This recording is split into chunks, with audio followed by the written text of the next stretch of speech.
Hi folks, so today we're starting a brand new superhero series with a brand new superhero, MILLENNIUM. And are you ready for it? He lives in the future. Hi folks, and welcome to Sharp Mountain Games. Here we talk about group role-playing games, solo role-playing games, and there are plenty of actual plays in the playlist. You can check out our print and PDF products at Amazon, Lulu, Drive-Thru, and Roll20, and they're all linked below. Let's get started, and we're glad you're here.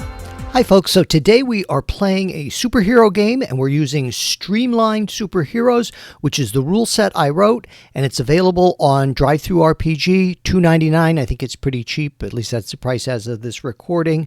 And I just want to say thank you to everybody. Solo Spelunking and Mage Hammer put out videos involving it, so I'm really grateful for that.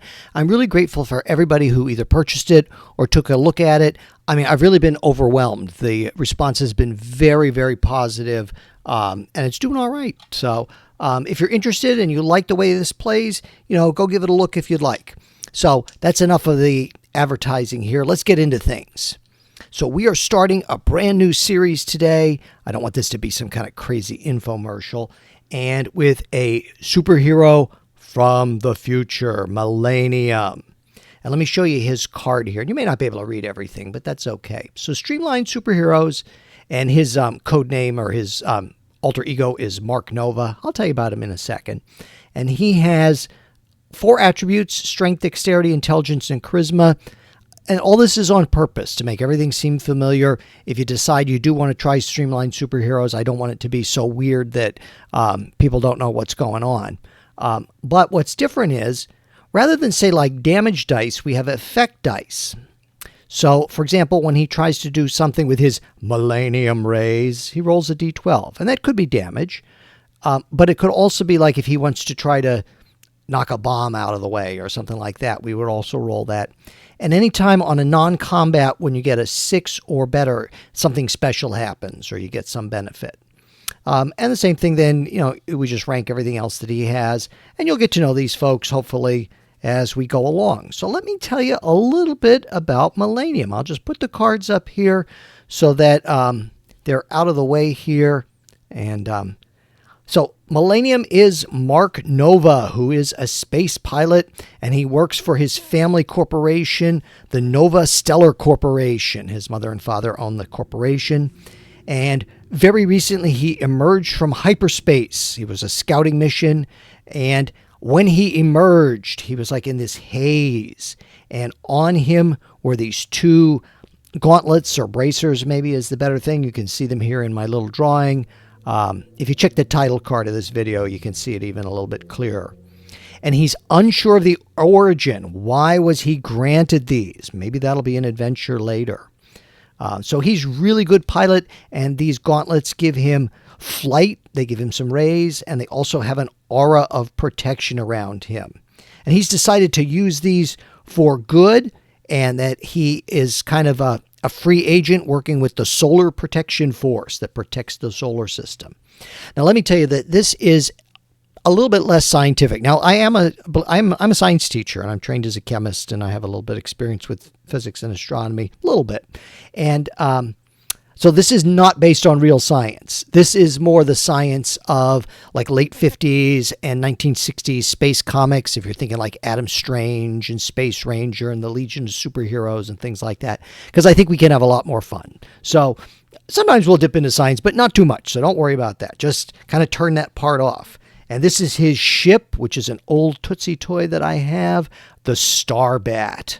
And he has, of course, named it for a previous superhero who's kind of an idol of his.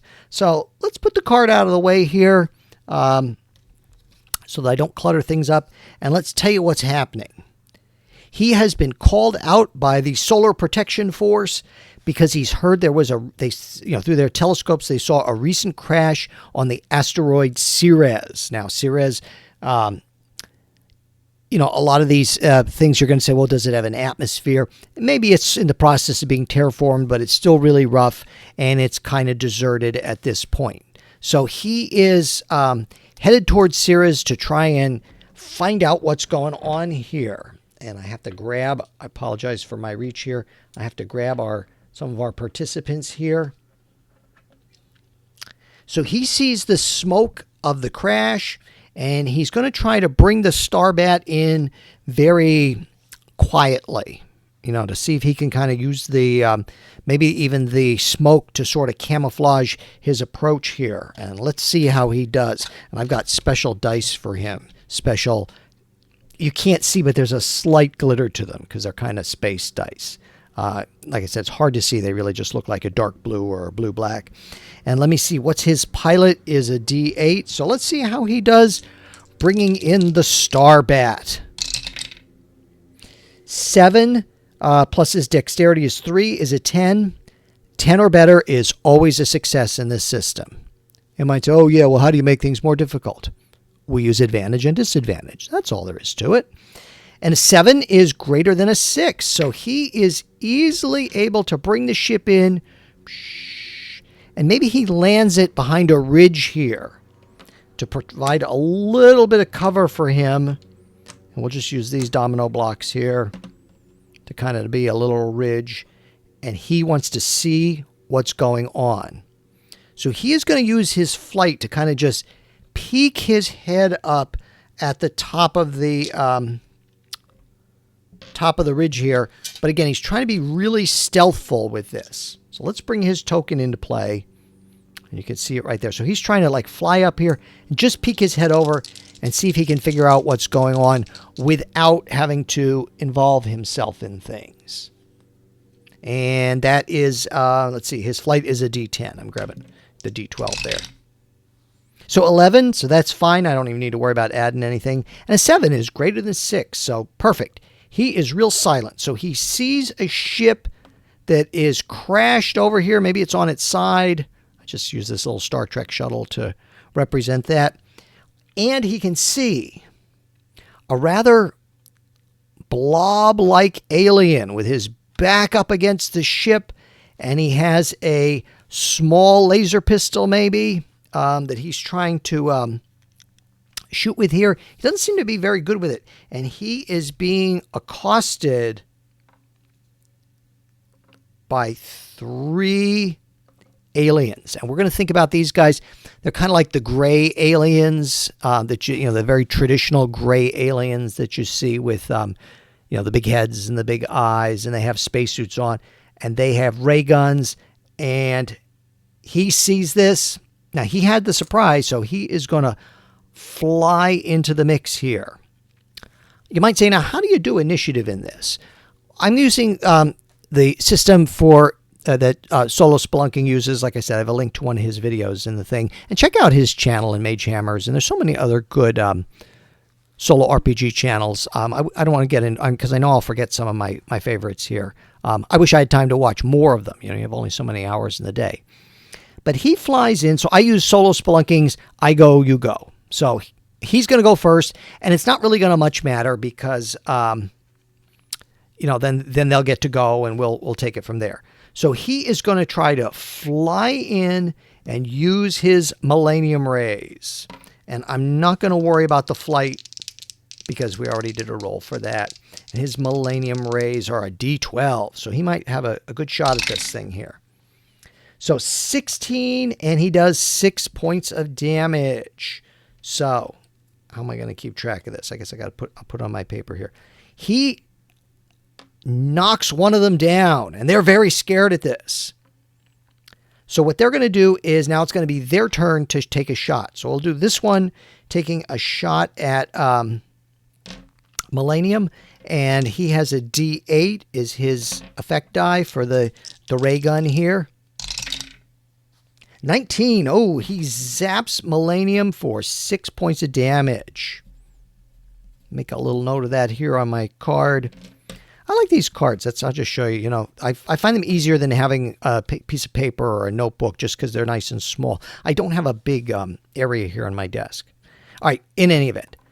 Now, this guy here, he is using, the green guy, he is using his ray gun, but he doesn't have any specific ability with that, so that's going to be a D4. If you don't have a specific ability, it's a D4. And it's not that the gun can't do more, but, you know, he doesn't know how to use it real properly or real effectively. And does he hit?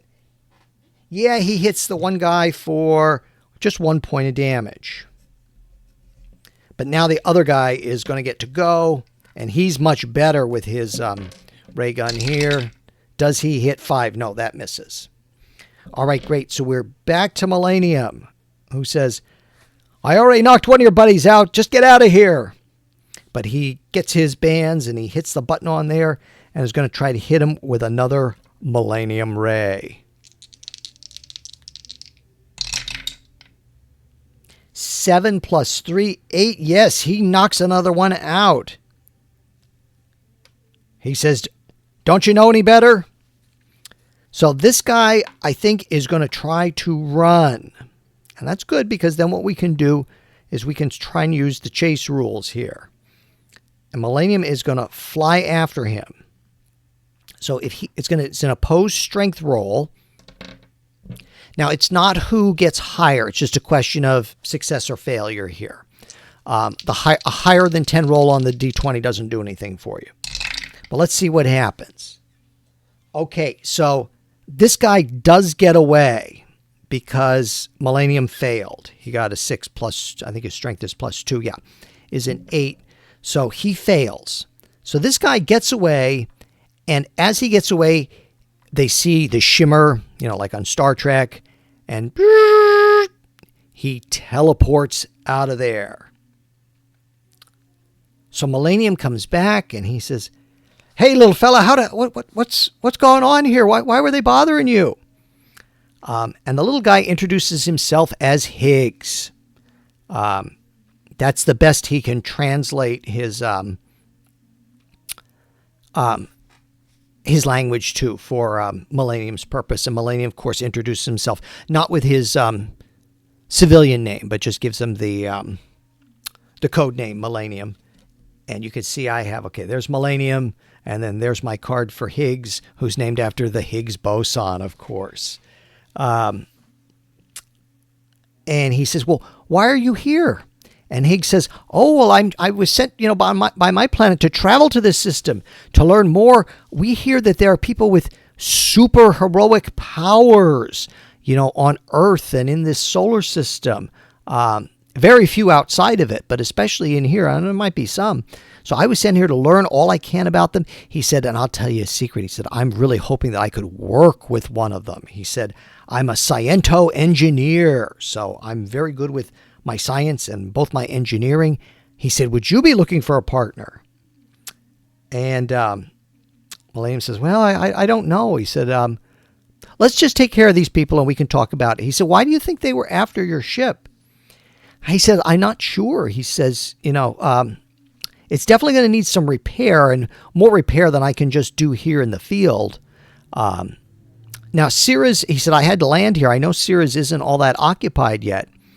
And Millennium says, no, they're slowly terraforming it and giving it an atmosphere. Eventually, they want to use it as a base for mining the asteroids, but not yet. He said, but if you come back to Earth, we can see, and maybe the Solar Protection Force will be able to, send a group out or send some engineers out and help you out. We got to decide what to do with these people. So what he decides is that he's going to tie them up and take them home. He half gave a thought. He was saying, I wonder if there was another, he says to Higgs, I wonder if there was another ship in the area. There must be that teleported them. Or he could have teleported to a nearby asteroid. He said, I wish we had captured him, but I think at least if we have 2 of them, that should be good for taking them back and maybe getting some questioning. So let me just slide these out of the way here for us. We don't need them right this second. And these folks are tied up and put on the Starbat. I imagine he has a holding cell there. And Higgs, of course, he looks at the Starbat, and you can see he's making some mental notes. Maybe he's deciding, is this ship up to par with his or not? But this ship isn't crashed. And excuse me if I have to have a drink of water. You'd be surprised how quickly you dry out when you're doing this sort of thing. So let me move his ship out of the way, and they are going to get in the Starbat and head home. And you can make the little noises if you want. Shh. Like I said, this is just an old toy spaceship that I have, but I really do love it. It's really unique. So they set down on Earth. And I have a map that's sort of going to represent a big city here. Thinking about buying the Loki cyber battle maps, but I just made my own here, and I glued this to a piece of foam core to stiffen it up a bit. And I guess we'll get the dice out of the way here for now, just so that it sort of fits on. So this is just representing our futuristic city, although because it's cyberpunk, a lot of the cars look normal. So they bring the Starbat into the Nova Stella Corporation, and he says, "Oh, I know somebody who works here." He said, "This is where I'm kind of headquartered out of." And he brings Higgs along, and they bring their captives into town, and they take the opportunity. They are going to meet with the police contact, the police commissioner. That'll be, usually I use blue for police or town guards. And we're not going to role play everything just on the interest of time. So the police commissioner is a robot, Commissioner Robotor. And he is head of the Solar Protection Force. And he says, "Oh, you did find that crash." And he said, "What? And what was the problem?" And Millennium explains all this, that these two were accosting the pilot, who is Higgs. And Higgs explains, his mission and all that. And the robotic police commissioner, he's robotic because that way they can be programmed to be above reproach in all ways. He says, "Well, we'll have to get a translator in, but we can question these two and see who they work for." And Millennium is not going to participate in that questioning. They don't use any rough tactics or whatever, but they're talked to by the commissioner, and he has, maybe you don't need a translator because he's a robot. He can probably have all that in his memory banks, easy translation, sort of like C-3PO. And I don't have a picture for him. Maybe I'll do that if he becomes a more regular character. And if you like this series, and if you are enjoying it, give it a like or subscribe. Now's a good time to do that. If you have any gentle suggestions, you certainly can make those in the comments below. That's great. So he interrogates and talks to these people, and the only thing he can get out of them is that they're working for someone named Kango Dormator. So he searches through the banks there to try to get information on Kango Dormator. And he says, "Oh, this doesn't sound good." He said, he's from another solar system. He's a conquering engineering genius. He's had a number of places where he's tried to take over, but we've kind of lost track of his recent movements. He's never turned his sights on Earth or our solar system before, so I don't know what's going on. He said, "Would you have any way to, keep track of things or maybe get some inside information?"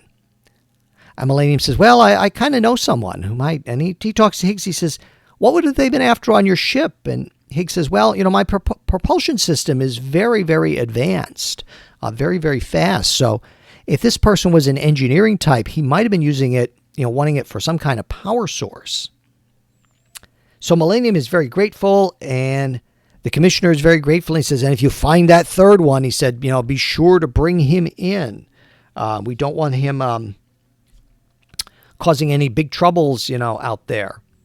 So Millennium thanks him, and he says, "I have a contact." As he leaves, he says to Higgs, he says, "I know someone who has helped me a little bit in the past.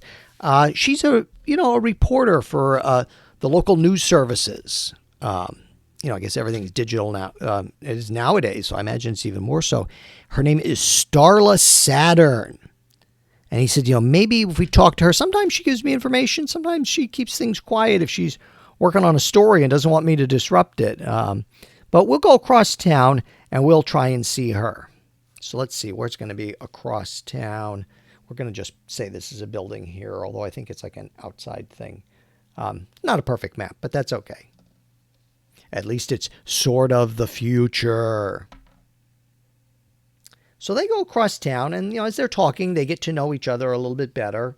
And And Higgs, in fact, he starts spouting some technical information about his ship and his hyperdrive and all that. And Millennium is a pilot, so he knows a little bit about it. Not so much the engineering aspects of it, but he certainly knows he knows enough to tell that Higgs knows what he's doing. That Higgs is science and engineering, and Higgs is kind of trying to sell himself. So he says, "Oh, this is all on the way over." He says, "And watch this."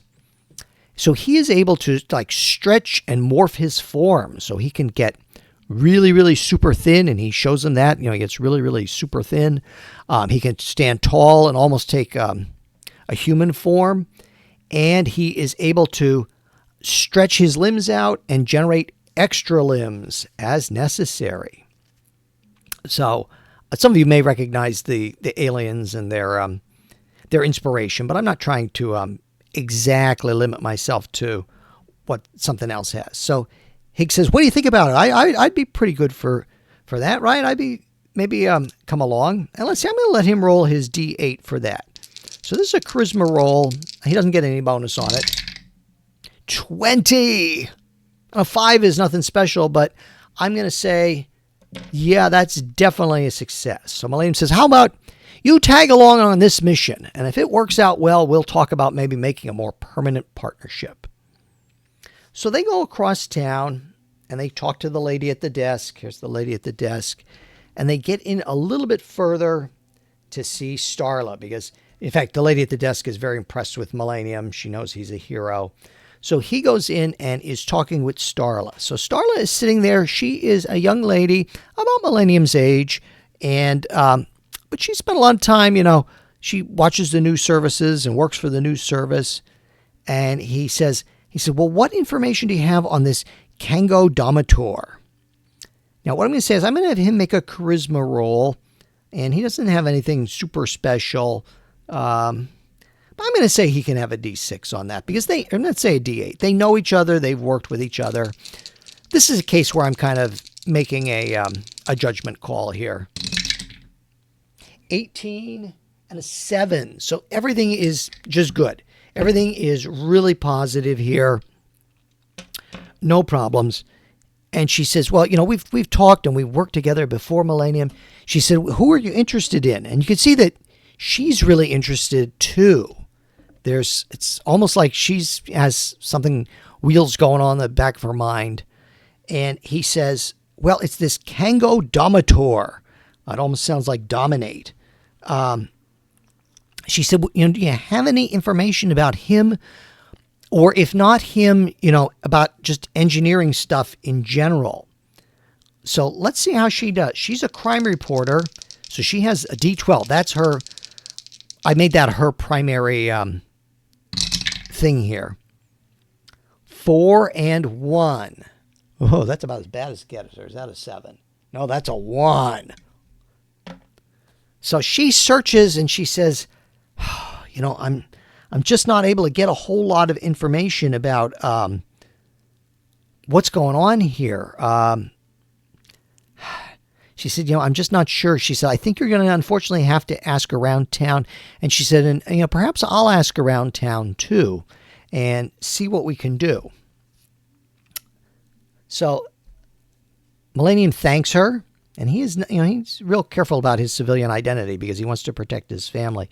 So she kind of only knows him in his superhero identity, doesn't know his civilian identity at all. And Higgs, of course, does the best, little bow he can do or wave his blobby. He's kind of one cellular tentacle atom. And when they leave, Millennium says, "We kind of got stuck there. We didn't get enough information out of Starla." I don't know that she was holding back. I kind of don't think that's the case. But what do you think we should do? And Higgs says, "Well, I'm really good with science and engineering. Is there anybody we could ask? Maybe there's a supplier in the area. And if we could talk to that supplier, of engineering parts and stuff, maybe I might have a better chance to see who's moving what here." So they did not get the information that they wanted, but I'm going to say that Mark knows somebody who, because he's a pilot and he works for his parents' company, he would probably know at least somebody who might be able to help them out. And he says, I don't think we want to go to the most reputable people. I think I want to go to somebody who maybe we know who's moving things on the side. So he knows somebody who's not necessarily disreputable, but he's a little bit more down on his luck. So he would at least know, kind of what's going on otherwise. So Mark comes in now as MILLENNIUM still, because like I said, he still hasn't revealed himself to them. And this guy is taken a little bit aback. So MILLENNIUM says, well, we just need a little bit of information. This is kind of there's a lot of aliens. This is a very cosmopolitan setting. So there are some alien types, non-human types, who are on Earth. And so I'm thinking about, that big chef guy from Attack of the Clones. Admittedly, maybe not the best Star Wars movie, but you know who the guy I mean. Dex Jexter or something was his name. So a big guy kind of like that, big alien guy. And he says, oh, I don't want any trouble. I don't move any illegal stuff. And he says, no. He says, we need to know who's moving things. Now, so I'm going to let MILLENNIUM roll with his pilot because, he'd be used to business dealings. Let me move the thing where you can see it. The foam core here kind of tilts a little bit, but let's see what we got there. I get an 8 and an 8. Now, even with his charisma, that only bumps him up to a 9. So he's not like super successful on that. And Higgs says, well, let me give you an idea what they might be buying. He said, because, they were after some power core stuff, I think, on my ship. So he digs deep into his engineering background. 5. No, they are just not hitting it out of the park here. So I think what I'm going to do is, we have to move the adventure along, but there'll be a penalty for all these failures. And MILLENNIUM says, well, thank you for your help. And the guy, maybe he's just too scared. He says, I don't know anything. I really don't know anything.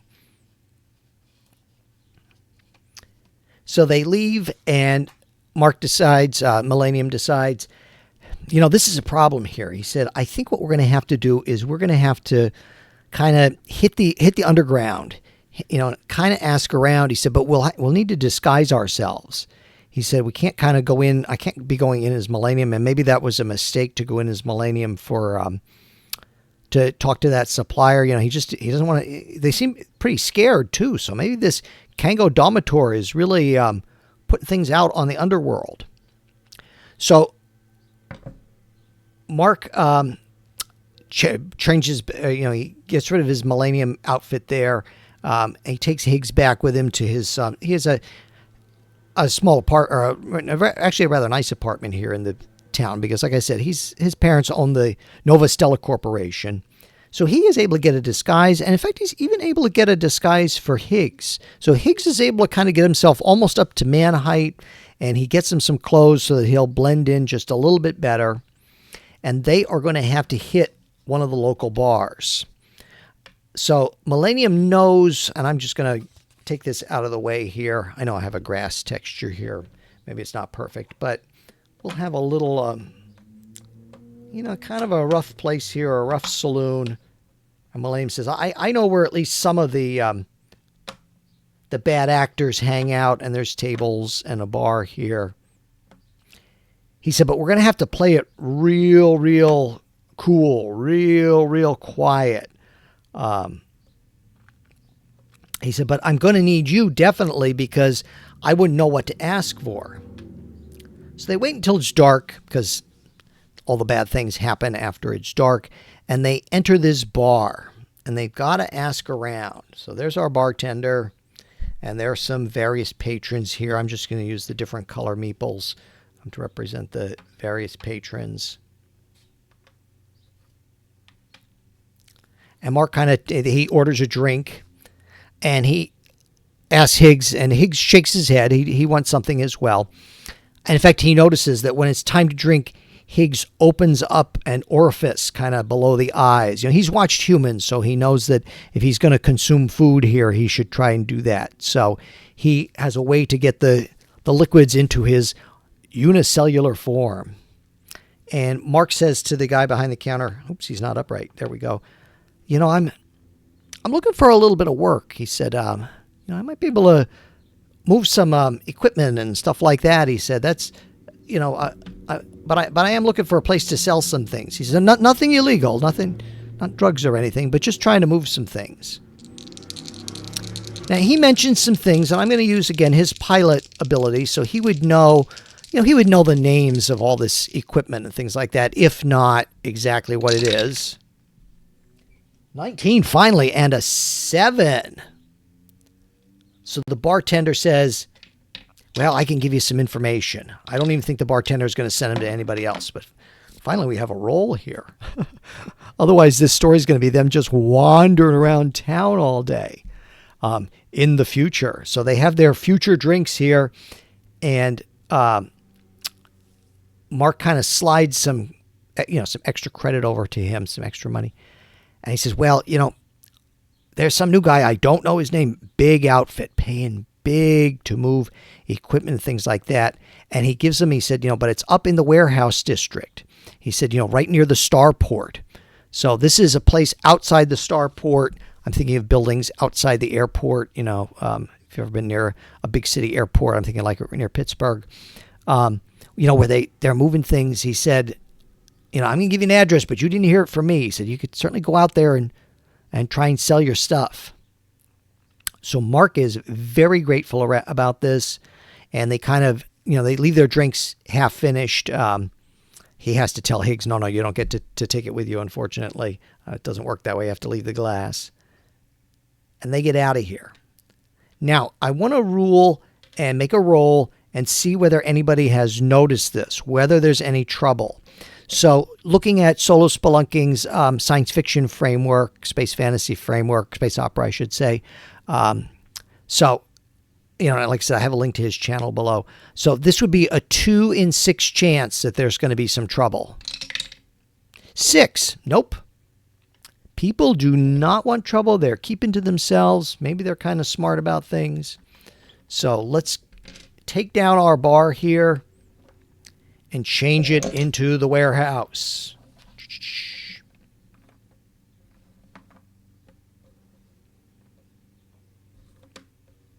So here's our big futuristic warehouse.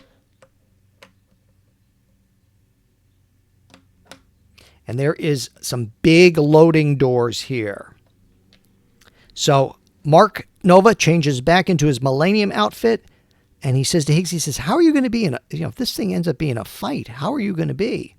And Higgs says, I can hold my own. He says, with my extra stretchy limbs, he said, I can reach in and bop somebody from, you know, quite a bit away. And Millennium's not so sure about this. He's worried, you know, what if this goes south and there's real problems here? But he doesn't say anything. He figures, well, if he's going to be a partner, he's going to be a partner. So Millennium says, you know, obviously the doors are locked here, but he does see lights inside. There's not many windows. They're kind of up at the tippy top here. And we're just going to have to imagine this is a much more futuristic, maybe a dome style building. So he says, well, little buddy, it's time to prove your worth. He says, see if you can use your engineering and very quietly open up this door. Now, I'm going to make this a kind of like a skill challenge. I'm going to say it takes 10 points, but he's got to do it within 3 rounds. Otherwise, he's going to set off an alarm. So Higgs is going to, you know, he kind of flexes his fingers and he extrudes an extra limb to help him out with the fiddling with the mechanism here. Let's see how he does. 10 for 1 point. So he does succeed, but not very well. So we're only got 1. We need 10. Now, let's see if he succeeds on the second one. I'm going to say this is intelligence, more so than dexterity, because he has to figure out the system. So 7 plus 3 is 10. 2 points. So he needs to succeed and get an 8 on this roll, or the gig is up. I kind of think the gig's going to be up here. 13 for 7. Oh, he almost did it, but this is Earth technology. He is just not familiar with it. I'm going to say he opens the door, but the alarm goes off. I mean, we were within 1 point. So Millennium says, we got to get in there. So he rushes and flies in there. Higgs kind of, toodles along behind. And what they see is two of those familiar gray aliens. They're working on some technology here. There's other stuff. There's boxes and there's technology here. And they see them coming in. They immediately go for their ray blasters. And they go for, the one goes for maybe some kind of communicator. And helping them move all this big equipment is this huge robot. This is a Star Wars robot. I think it's from Obi-Wan. I haven't seen that series. So it's a little bit big for this setup, but I think that's okay. I think the only danger is that it's going to fall over. So they bring it in, all right, talk in their language, and send the robot forth after Millennium and Higgs. And let's see how they're going to do. And I have a special thing, but I have to see, if that happens. So we'll let Millennium go first, and he's not sure who to take on. He's saying, I better get the big guy. See if you can do anything with those two over there. So he is going to just try and use his Millennium rays on that robot. And it's very crowded in here. 3, no good. So I go, you go. The robot is going to take a swing at him, and the robot has, I'm going to say that they had a chance to rest, before they approach this. So the robot is going to take a swing here. And is that a D8? Yeah, that's a D8. 19 for 2 points of damage. So, oof. He cuffs Millennium a little bit. Now, the robot doesn't speak. He just, plods forward. He's a big labor droid. Now, let's see what Higgs is going to do. He is going to try to extend his arm, stretch out his arm, and give a whack there. Try to knock one of the guys out. 19 for 8. Boom. He knocks him out. First round. And Millennium is quite impressed with this. He says, boy, that's something. But the other guy's going to get a shot on him. 19-5. So he singes Higgs a little bit. Okay, now I have to roll here and see what happens. I'm going to use a countdown dice. So on a 1, the thing happens this round. 5, nope. But then next round, it'll be a 1 or 2. We'll increase it. So Millennium is flying around here. It's really tough, close spaces. And he is just trying to blast away at that robot. He doesn't think he can get in close enough to do anything else. 10 for 9. So that's pretty good. Yeah, he gets a nice solid shot at that robot. Let's see if the robot can return the favor or not. Yeah, 8 plus 2 is 10. So he, again, knocks Millennium. Maybe Millennium flies into some loose equipment and stuff there. And Higgs says, I've got you. He's going to hopefully take care of the last alien there, the last little guy. 18 for 7. Because they're just like, I'm using henchman rules. They're only 5, so he does not get a shot off. He says, maybe I can help you with the big guy here. Millennium says, maybe. Okay, start of a new round. 6, nope. So next time it'll be a 1, 2, 3. If it happens, we'll see what happens. So Millennium is going to try to take care of this robot here. 19 for 4. Oh, he's getting some good shots in with those Millennium bands that he has, or Millennium gauntlets. And what does the robot do here?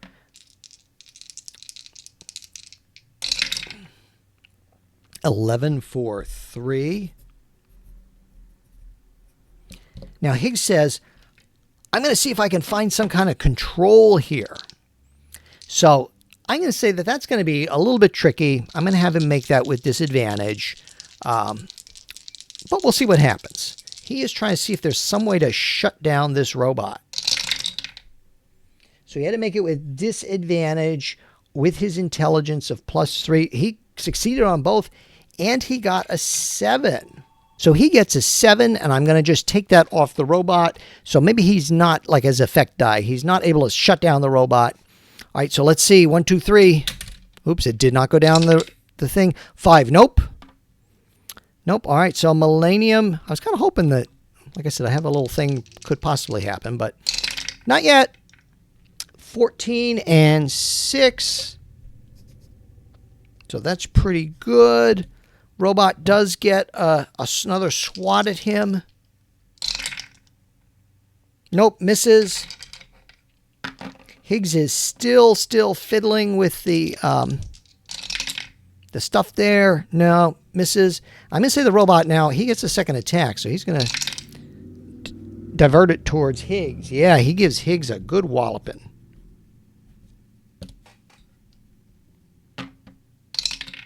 One. Okay. As they're doing this, flying into their midst, or not flying, but they see suddenly appear, I should say, still on the floor, they see a young woman in a superhero outfit. And she is there. She says, "Sorry it took so long. I've come to help." Now, Millennium has not met her before. He's not sure what's going on. He says, "Well, jump on board here. I guess we're going to go." So let's see. Millennium does another 4 points of damage to the robot. Okay. And let's see what she does. She is going to use her light blast. So her outfit is very light colored, like a white, but it has a sunburst on the, as where the symbol is, like the Superman symbol. Oh, good. So she hits it, and that is enough to take the robot out and knock it out. And they have 2 captives who they can interrogate and talk to. And Millennium, of course, says, Oh, thanks. You were a big help. Who are you? And Higgs says, Don't you know? Don't you follow the news a lot? He says, That's New Dawn. So we are going to pick up there. If you're interested in Streamlined superheroes and all, get more information and stuff about it, all the links are down below. I really, really thank you for watching, and take care. See you next time.